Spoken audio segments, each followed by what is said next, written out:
BJP ये कह रही है कि हर राज्य में कभी ना कभी जो है वो चुनाव होता ही है, और इस देश की तो नियति है। 11 राज्यों के चुनाव इससे पहले हुए, गुजरात का चुनाव हुआ, कर्नाटक का जो है वो चुनाव हुआ, अब जो है लोकसभा चुनाव है, उसके बाद दिल्ली का चुनाव आ जाएगा, हरियाणा का चुनाव होगा।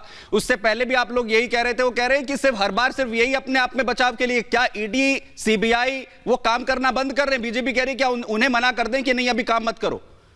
आप ईडी सीबीआई की बात कर रहे हैं सुमित जी, तो आप मुझे बताएं कि जो ईडी ने अभी तक 5,900 कुछ केस दर्ज किए हैं, जिनमें सिर्फ 25 के ऊपर फैसला आया है और 24 में उसको सजा हुई है, तो ये सारे मामले जो थे क्या वो सब सॉल्व कर लिए उन्होंने? क्या जो लोग भारतीय जनता पार्टी ज्वाइन कर चुके हैं और जिन्हें भारतीय जनता पार्टी ने राज तिलक करके अपने दाएं बाएं बिठा लिया है, क्या उनकी इन्वेस्टिगेशन पूरी हो चुकी है? जिन लोगों के खिलाफ भ्रष्टाचार के मामलों में बुकलेट छपवाई भारतीय जनता पार्टी ने, जिन लोगों के खिलाफ पंपलेट बांटे भारतीय जनता पार्टी ने, जिन लोगों के खिलाफ पूरी मुहिम चलाई, आज वो लोग भारतीय जनता मैं जवाब ले लेता हूं जरा इस पर, मैं जवाब ले लेता हूं। सिद्धार्थ यादव जी हमारे साथ अभी जुड़े नहीं है, प्लीज जरा उन्हें भी जोड़ने की कोशिश करिए। मैं सौरभ दुबे जी आपके पास आ रहा हूं और वो ये कह रहे हैं, अगर सिद्धार्थ यादव जुड़ गए मैं जरा उनके पास जा रहा हूं, सीधा उनसे जवाब लेता हूं। सिद्धार्थ जी हमारे साथ आम आदमी पार्टी से प्रवक्ता अनुराधा जी जुड़ी हुई है, वो कह रही है कि केस तो जो है हजारों की संख्या में है, कितनों पर कार्रवाई कर ली आपने, और दिलचस्प यह है कि यह कार्रवाई सिर्फ विपक्षी पार्टियों के नेताओं पर आप लोग करते हैं, अपनों को भूल जाते हैं।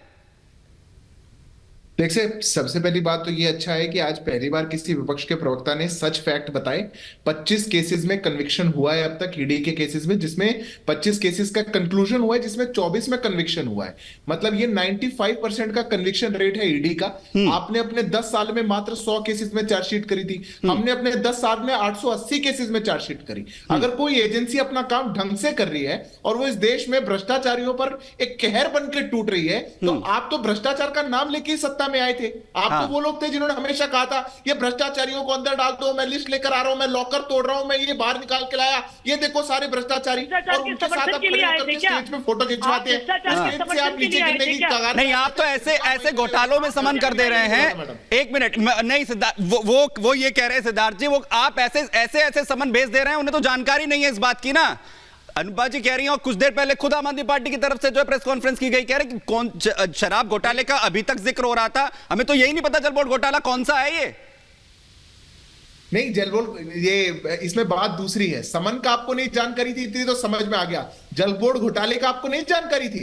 आपने विधानसभा में खड़े होकर के कहा था कि हम हर साल जल बोर्ड का ऑडिट करवाएंगे। आपने इतने सालों से नहीं करवाया, किस लिए नहीं करवाया? आज यही जवाब दे दें। आम आदमी पार्टी की प्रवक्ता यहाँ पे बैठी हैं। जल बोर्ड का, दिल्ली जल बोर्ड का ऑडिट दिल्ली की सरकार इतने वर्षों से नहीं। अनुराधा जी एक लाइन में जवाब दे दीजिए, मुझे बाकी गेस्ट के पास भी जाना है। अनुराधा जी ठीक है, जवाब ले लेते हैं सिद्धार्थ जी, ठीक है। अनुराधा जी बोलिए जल्दी से। क्या आपको शिवराज सिंह चौहान के घोटाले का नहीं पता था?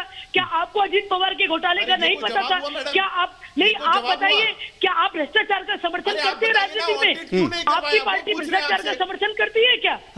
आपकी पार्टी भ्रष्टाचार का समर्थन करती है? भ्रष्टाचार किया, छोड़िए किसी और को। आप स्वीकार कीजिए, आप राज्यसभा में भेज रहे भ्रष्टाचारियों को। ठीक है अनुराधा जी, सवाल ये है हमें तो अपनी सुचिता की बात करनी है। वो ये कह रहे हैं कि जिन लोगों पर आरोप लगा कर लाए उनके साथ तो कुर्सी साझा होने की बात होगी। मैं प्रेम जी को जरा इसमें जोड़ रहा हूं। प्रेम जी, वो ये कह रहे हैं कि कार्रवाई आप अपनों पर तो करते नहीं है, आप सिर्फ दूसरों को टारगेट करते हैं। तो ये दलील, मुझे लगता है ये दलील तो कोर्ट में भी नहीं चलेगी, वहां तो अपना केस लड़ा जाएगा ना। देखिए सुमित जी, बात क्या है कि समन बुलाना तो सिंपल पूछताछ की बात होनी चाहिए, होती है, लेकिन इस पे किसी को दिक्कत भी नहीं होनी चाहिए। ठीक है। पर जिस तरीके से पीएमएलए में एक्ट डाला गया है कि समन के दौरान जब ईडी के पास जब किसी को पूछती है तो अरविंद केजरीवाल है वो, तो होता क्या है कि उसी पर ये जिम्मेदारी हो जाती है कि वो साबित करे कि निर्दोष हैं। ठीक है। इसका फायदा उठाते हुए कोई सीबीआई से जांच नहीं, कोई लोग दूसरे से जांच नहीं, किसी भी तरीके से ईडी को डाल दिया जाता है। अब भूपेश बघेल का याद है ना, वहां चुनाव हो रहा था, चुनाव से पहले कितना बड़ा हंगामा कर दिया, चार्जशीट गई ना, भूपेश बघेल का नाम नहीं, किसी और का नाम है। अब चुप हैं, चुनाव खत्म, बात खत्म। ये तो केवल चुनाव में आप इस्तेमाल, देश का चुनाव हो रहा है, अरविंद केजरीवाल से डर लग रहा है, तो अरविंद केजरीवाल को एक डर लग रहा है, राउज एवेन्यू कोर्ट ने डर लग रहा है, ये मेन चीज है। और जो प्रेम जी जिक्र कर रहे हैं, ये आम आदमी पार्टी भी जिक्र कर रही है, जो है दुबे जी,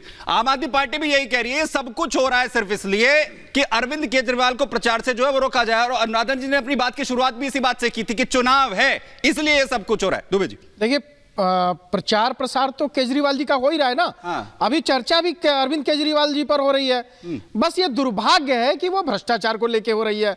ये सौभाग्य होना चाहिए था आम आदमी पार्टी के लोगों का या उनको जो सपोर्ट करते हैं कि अरविंद केजरीवाल जी जो सुचिता की बात करके राजनीति में आए थे, क्या हमने बड़े बड़े नेताओं को इस्तीफा देते हुए नहीं देखा? लाल कृष्ण आडवाणी जी को नहीं देखा इस्तीफा देते हुए? स्वर्गीय अटल बिहारी वाजपेयी एक वोट के लिए उन्होंने सरकार अपनी छोड़ दी, नहीं बनाना वाजिब नहीं समझा, वो दिन भी हमने देखा है। तो जो अरविंद केजरीवाल जी अन्ना आंदोलन से निकले थे, रामलीला के मैदान से चिल्ला करके कह रहे थे कि जी अगर आरोप लगता है सबसे पहले इस्तीफा मैं दूंगा, मेरे नेताओं के ऊपर अगर आरोप लगेगा तो वो इस्तीफा पहले देंगे, उसके बाद आप जांच कराइए। ये अरविंद केजरीवाल जी के भाषण मैं यूट्यूब पे सुनवा दूं आपको। और आज जब भ्रष्टाचार, जब ईडी छापे मार रही है, देखिए अगर आप भ्रष्टाचार करेंगे तो ईडी ही आपको पकड़ने जाएगी। यानी जब खुद पर कार्रवाई हो रही है, जब खुद पर कार्रवाई हो रही है, अनुपम जी मैं इस सवाल के साथ ही आऊंगा आप पर। बीजेपी ये कह रही है कि जब खुद पर कार्रवाई हो रही है तब जो है नियम कायदे कानून जो है अब बदल गए हैं। अब युद्ध किस तरीके से होगा और कैसे जो है जंग जीती जाएगी उसके लिए नियम कायदे जो है बदल दीजिए। और मैं यहां पर कांग्रेस को लाना चाहता हूं। अजय अरोड़ा जी, आप लोग तो वो हैं जो खुद जो है शराब घोटाला मामले को लेकर सड़कों पर उतरे, माकन साहब वो हैं जिन्होंने सबसे पहले जो है आवाज उठाई, तो कार्रवाई होनी चाहिए ना, इसमें तो कोई दिक्कत नहीं है।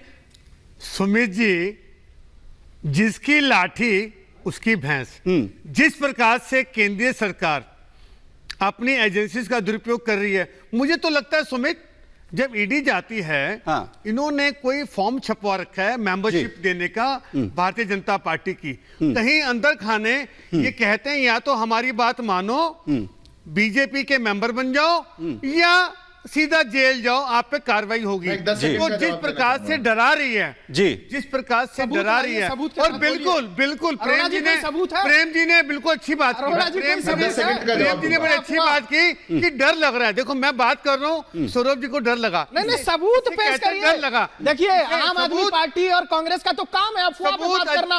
आप लोगों की फाइल लेके घूमते थे केजरीवाल, फिर माफी मांगी गडकरी जी से, स्वर्गीय अरुण जेटली जी से माफी मांगी, लगातार माफी मांगते हैं। कहते हैं क्योंकि गलत बात कहते हैं। मैं बोल रहा हूं, आप सबूत पेश कर दीजिए। अगर किसी को बीजेपी ने किया वैसा तो कड़वी लगती है। अगर किसी को नहीं, वो ये कह रहे हैं कि रंग चढ़ रहा है। वो ये सौरभ जी एक मिनट, सौरभ जी ये कह रहे हैं, अजय जी सौरभ जी ये कह रहे हैं कि रंग चढ़ रहा है। वो लोग हैं वो कह रहे हैं कि आम आदमी पार्टी वो जो आरोप लगाकर माफी जो है मांगी, मैं अनुपम से जवाब भी ले लूंगा, मुझे लगता है उस पर जवाब भी देंगे। वो कह रहे हैं कि वो तो माफी मांगते हैं, वो तो सबूत कहते हैं, जब सबूत दो तो भाग जाते हैं, वो ये कह रहे हैं। अब आगे अपनी बात कंप्लीट कर लीजिए, मैं आ रहा हूं सिद्धार्थ जी। देखिए जहां तक सबूत की बात है, न्यायालय प्रक्रिया जारी है, और जिस प्रकार से मैं फिर पुनः कह रहा हूं, बड़ी शांति से अगर सौरभ जी नहीं बीच में बोलेंगे जी, एजेंसीज का दुरुपयोग हो रहा है, लोकतंत्र की नहीं कार्रवाई सही नहीं, कार्रवाई अब नहीं होनी चाहिए क्या? माकन साहब तब गलत कर रहे थे क्या? सिर्फ इतना बता दीजिए। मैंने कहा जो कानूनी प्रक्रिया है, कानून अपना, अभी प्रेम जी ने क्या बोला, जिस प्रकार से बार बार पुनः आप डरा रहे हो, ये कहीं ना कहीं डर दिखा रहा है। तो हमारा, जहां तक आपने अजय माकन जी की बात की, कांग्रेस की बात की, हम कहते हैं हम कि देश के न्याय के साथ हैं, लेकिन ये कौन सा न्याय है? सही है ना, चुनाव से पहले आपने हमारे, अरे सर मैंने तो उसी बात का जिक्र किया। इस देश